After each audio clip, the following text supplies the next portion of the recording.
Slide on in and settle down.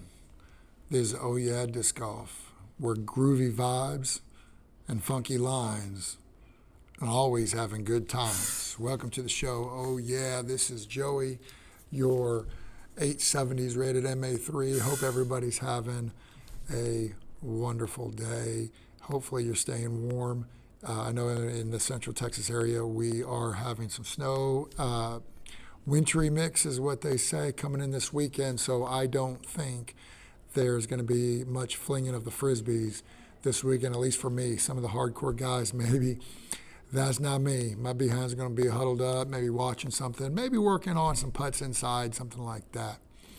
Welcome to Throwdown Thursdays, quick 10-minute episode where I just take one facet of the disc golf world, we talk about it, and see if we can't get to some middle ground, look at it through the different spectrum of different eyes and what people think, and then see if we can't come together and discuss if there's anything that should be done or fixed or anything like that. So let me ask you a question. Whether it is a league round, the last round of a C tier, the first round of an A tier, the last round of an A tier, the whole 18 of just your buddies going out there and throw. You've already thrown. It's your buddy's turn. He's in the middle of the fairway, and he goes to throw, and his plant foot is a foot either side of his, whether it is his real disc or his mini marker. Do you call that? Do you say to the group, do you give them a warning, right? And say, hey, your foot was outside, next time we're going to dock you, or next time we're going to penalize you? Or do you let it slide? I have thought about that for quite a bit.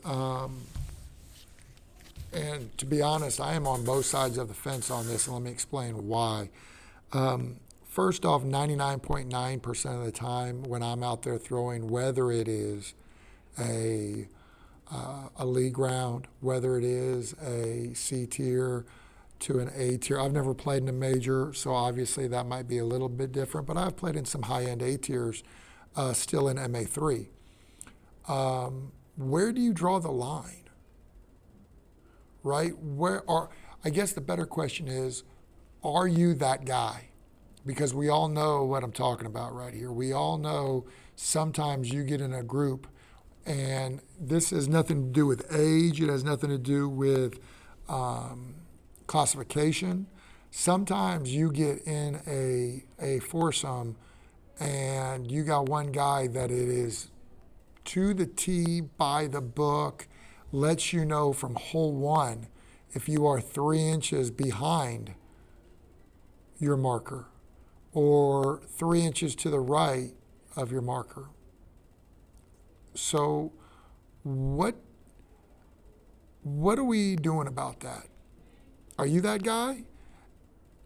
Are you not that guy? Do you get frustrated with that guy? Now, we are all, for the most part of us, we are all amateurs for the most part. I wish I would have found this game a lot earlier. I am not in any position to make a living off this game. I just love flinging the disc, man. That's just me. Now, I can understand if you're 13, 14, 15, 18, 19, 20, whatever. If you're a young gun, guys and girls, and you have a dream, you have a vision of being the next Gannon Burr, the next Paige Pierce, Kristen Latt, whoever. I get all that. So maybe you take it a little bit different. I don't know.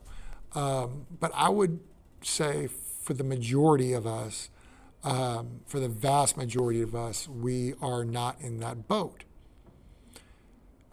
So then let me get back to it. Do you make that call? Do you not make that call? Do you let it go? Let me be honest and very clear on my position. Whether or not it is a league, whether or not it is in an A tier, in the middle of the fairway, I am not making that call, ever. Ever. It's not, I hate to sound this trivial, but it's not worth it to me. I am all about, Stacy and I are all about groovy vibes. We're all about throwing funky lines. We're all about having fun. And I won't be that guy that is staring at your plant foot, or are you landing and then throwing on a jump putt, right? Like I'm not. Here's my thing. If I have got to think about it for more than 0.5 seconds, I'm not calling it. I'm not calling it. Now, that being said, if I'm in that group and somebody else is like that, and they bring it up, I will watch it and I will second it if I think so. So I guess I'm taking both sides a little bit, but I won't be that guy to initiate it. But if somebody were to ask me to watch it or worried about somebody else for whatever reason, then sure. Again, though, it's going to go into, if I have to think too much about it, the answer is absolutely not. I'm never going to do that. Okay.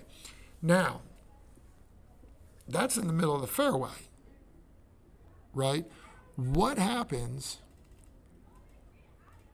if you're not in the middle of the fairway? What happens if you're on the fringe? What happens if you're behind a tree? What happens if there's a huge tree in the way and you're trying to go around it, or you're trying to do a patent and pending, which is a backhand, like just step over backhand for right hand backhand? I think that's where you probably get a lot of people where what I would consider stretching the rules or the boundaries, I guess you should say. Now, I've played with quite a bit of people that when they do that and they know they're stretching it, they're going to ask ahead of time, right? They're going to sit there and go, hey, is my feet okay? And we'll all take a look. And I'm going to be honest, 99.99% of the time, yeah, dude, it's cool. Because as amateurs and MA3, and I would just go venture off and say for most of us regardless, I don't see a lot of people practicing these shots on a daily anyway, to where if they're that cockeyed on their feet, if they can make a great throw, dude, get it, right? But I'm not going to be that guy. Now, in a tournament, I do get, it is almost human nature. You see your lie and you say, man, if I can get 6 more inches back, or if I can get 6 more inches to the right or to the left, and maybe I can do that line. And again, I will be looking for it. Now, I probably, again, am not going to be the one to bring it up unless it is just absolutely egregious, right? But I will be watching. So if somebody calls somebody, and again, we need to make sure we know the rules. You have got to make sure you have a warning first. You just can't be boom docking somebody. Oh, that's a penalty shot. You got to let them know ahead of time. And if I'm wrong, let me know in the comments. But I am about fairly certain that you have got to make sure you let people know. And then not only do you got to let people know, I know for a fact that somebody else has got to vouch for you. All right? And that is probably a problem that a lot of young people get into, right? They want to make this call, and yet the other cats like myself really aren't paying attention. And for that matter, then you put us in a bad situation. Are we going to say yes? Are we going to say no? What are we going to do? 90% of the time, if it's in a tournament, I probably don't know the people I'm playing with, so it's not a personal vendetta. I just am not looking. Now, again, if you are stretched out real wide or a patent pending, then sure, I can see if that lead foot is behind the leg or not. You know, I hate calling people before they throw and say, hey, listen, I try to, I will try to sit there if they ask and say, hey, listen, how are my feet? And I'm going to be honest with them. I'm going to say, hey, listen, man, it looks like that front foot is in front of your back foot. Like you need to just bring it back. And I'm not trying to be rude, or I'm not trying to throw them off. But if you're going to ask, I'm going to tell you, I'm going to take a look. Okay. But I think for the most part, man, again, whether, I am an amateur, I am playing, what am I playing for? Let's just be honest. What are we all playing for? A trophy? Right? I'm almost 50 years old. I'm playing for a plastic piece of ware that says MA3 champion. I mean, come on. What are we doing here? So for that being said, no, I'm not that guy. Rules enforcement, sure, I'm all for the rules. I'm all for making sure people play the way that as the disc golf rules are played for. I'm all for that. But if you want me to be calling it, it's either A, got to be egregious, or B, you got to let me know that you're going to call it or let somebody so then we can all watch. Now, I will say that is not the groovy vibes and funky lines way of doing it, because it definitely throws off the vibe on that if you do something like that. But again, I'm not going to hate on people if they choose and that's how they want to play. I'm not in your shoes. Maybe you have dreams and aspirations that go far off. I don't know. But again, that's just not me. All right. I want to hear it down below. What would you guys do? What would you guys say? Again, no shame or nobody drinking the haterade here. Maybe you are that guy and say, Joey, these are the rules. We need to abide by the rules, or if they ever get to the pros, they're going to get called out on it, or whatever the word that is. So let me know on the let me know below, and we will see you on Sunday when we do our regular podcast with Stacy coming in, or if not, we will just see you on the flip side. So until then, peace and love. Always having groovy vibes. Always throwing funky vibes, and always having fun. Laters, you guys.